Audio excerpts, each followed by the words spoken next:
எல்லாருக்கும் வணக்கம். இன்னைக்கு நவராத்திரி பாயசம் சுண்டல் காம்போல பார்க்க போகிறது வந்துட்டு சிம்பிளான ராஜ்மா சுண்டல். இதுக்கு நான் வந்துட்டு இங்கே யூஎஸ்ல கிடைக்கக்கூடிய கேண்ட் பீன்ஸ் எடுத்திருக்கேன்.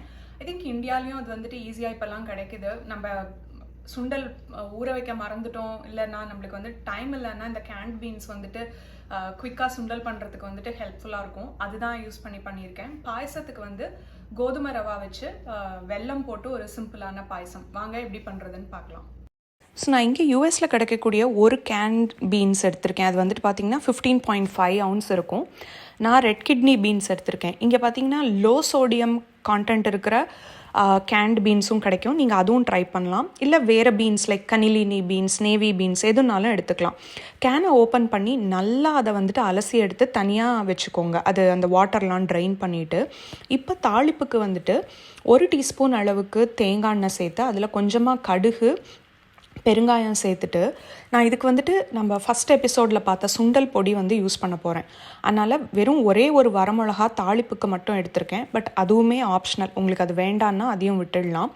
கொஞ்சமாக கருவேப்பிலை, 1 டீஸ்பூன் அளவுக்கு பொடியாக நறுக்கின இஞ்சி. எனக்கு வந்துட்டு இந்த கிட்னி பீன்ஸோடு வந்துட்டு இஞ்சி வந்து காம்பினேஷன் ரொம்ப பிடிக்கும், அதனால் சேர்த்துருக்கேன்.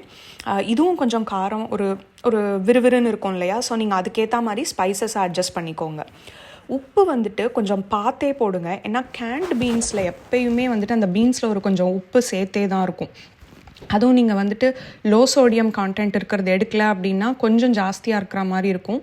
ஸோ நீங்கள் அது வந்துட்டு பார்த்து ஆட் பண்ணுங்கள். 1/2 டீஸ்பூன்லேருந்து 3/4 டீஸ்பூன் போதும். அதுக்கப்புறமா உப்பு சேர்த்ததுக்கப்புறமா நம்ம வந்துட்டு சுண்டல் பொடி சேர்த்து நல்லா கிளறி விட்டுட்டு ஒரு 2 நிமிஷம் கழித்து 1/4 கப் அளவுக்கு தேங்காய், ஃப்ரோசனோ இல்லைன்னா ட்ரை அன்ஸ்வீட்டண்டோ இல்லைன்னா ஃப்ரெஷ்ஷான தேங்காய் சேர்த்து கிளறி விட்டுட்டிங்கன்னா இந்த சுண்டல் வந்துட்டு ரெடி.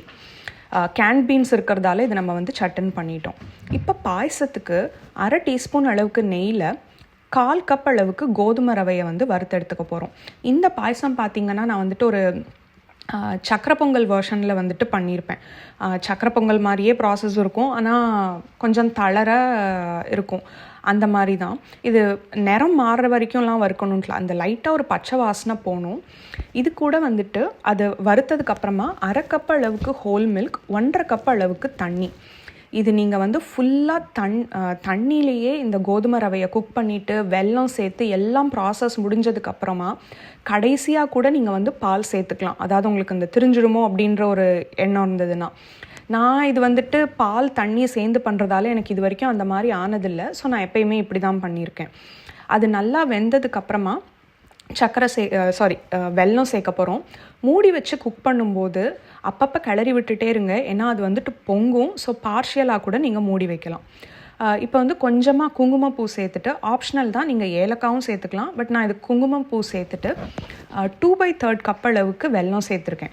இந்த பாயசம் ஒரு ஸ்வீட்டர் சைடில் தான் இருக்கும். உங்களுக்கு அவ்வளோ ஸ்வீட் வேண்டான்னா தாராளமாக 1/2 கப் அளவுக்கு வெல்லமே போதும் இதுக்கு. நான் ஏற்கனவே சொன்ன மாதிரி இது இந்த சக்கரை பொங்கல் இதில் வரணும் அப்படிங்கிறதுனால நான் வந்துட்டு 2/3 கப் அளவுக்கு வெல்லம் எடுத்தேன். அது நல்லா கரைஞ்சதுக்கப்புறம் கொஞ்சமாக பச்சை கற்பூரம் சேர்த்து அது நல்லா மிக்ஸ் ஆகி ஒரு கொதி வந்ததும் அணைச்சிடலாம். பச்சை கற்பூரம் இல்லை அப்படின்னா நீங்கள் வந்து ஒரு கிராம்பும் சேர்த்துக்கலாம். இப்போ தாளிப்புக்கு வந்துட்டு 2 டீஸ்பூன் அளவுக்கு நெய் சேர்த்து, அதுக்கு 1/2 டீஸ்பூன் மெஷருங்க, அதனால தான் நான் 4 தடவை சேர்த்துட்டு இருந்தேன். இதில் வந்துட்டு 1 டேபிள் ஸ்பூன் அளவுக்கு முந்திரி பருப்பு, 1 டீஸ்பூன் அளவுக்கு திராட்சை, 2 டேபிள் ஸ்பூன் ஃப்ரோசன் கோகனட். உங்ககிட்ட ஃப்ரெஷ் கோகனட் இருந்ததுன்னா அதை நல்லா பொடியாக நறுக்கி போட்டு வறுத்து சேர்த்திங்கனாலும் ரொம்ப நல்லாயிருக்கும். என்கிட்ட இங்கே ஃப்ரெஷ் கோகனட் இல்லை, அதனால் நான் ஃப்ரோசன் கோகனட்டையே அப்படியே வறுத்து பாயசத்தில் சேர்க்குறேன். அவ்வளோதான். இப்போ நம்மளுக்கு வந்து பாயசமும் ரெடி. நான் ஏற்கனவே சொன்ன மாதிரி நீங்கள் கம்ப்ளீட்டாக தண்ணியில் குக் பண்ணிவிட்டு இந்த பாயசம், இந்த தாளிப்பு, இந்த வறுத்த அறுத்து எல்லாம் சேர்த்ததுக்கப்புறமா நீங்கள் வந்துட்டு ஒரு 1/2 கப் அளவுக்கு பாலும் சேர்த்துக்கலாம். பட் இப்படியும் குக் பண்ணலாம். எனக்கு இது வரைக்கும் எந்த மாதிரியும் தெரிஞ்சதில்லை. பட் நான் பிகினர்ஸ்க்கு வந்துட்டு அதையும் நான் சொல்லிக்க விரும்புகிறேன். அண்ட் இதுதான் இன்றைக்கான combo, kidney been sundal with கோதுமை ரவா பாயசம். இந்த காம்பினேஷன் ட்ரை பண்ணி பாருங்கள். இது வரைக்கும் என்ன பிடிச்சிருந்ததுன்னு சொல்லுங்கள்.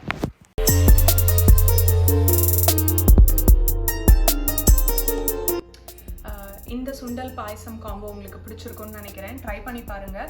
இதே ரெசிபீஸை இங்கிலீஷில் என்னோட இன்னொரு யூடியூப் சேனல், இங்கிலீஷ் சேனல்லையும் நீங்கள் பார்க்கலாம். அதோட லிங்க்ஸை வந்துட்டு தரேன். அண்ட் எப்பயும் சொல்லாத ஒரு எண்டிங், சேனல் இந்த ரெசிபீஸ் பிடிச்சிருந்ததுன்னா லைக் பண்ணுங்கள், ஷேர் பண்ணுங்கள், சப்ஸ்கிரைபும் பண்ணுங்கள். தேங்க்யூ. இன்னொரு காம்போ சீரீஸில் பார்க்கலாம்.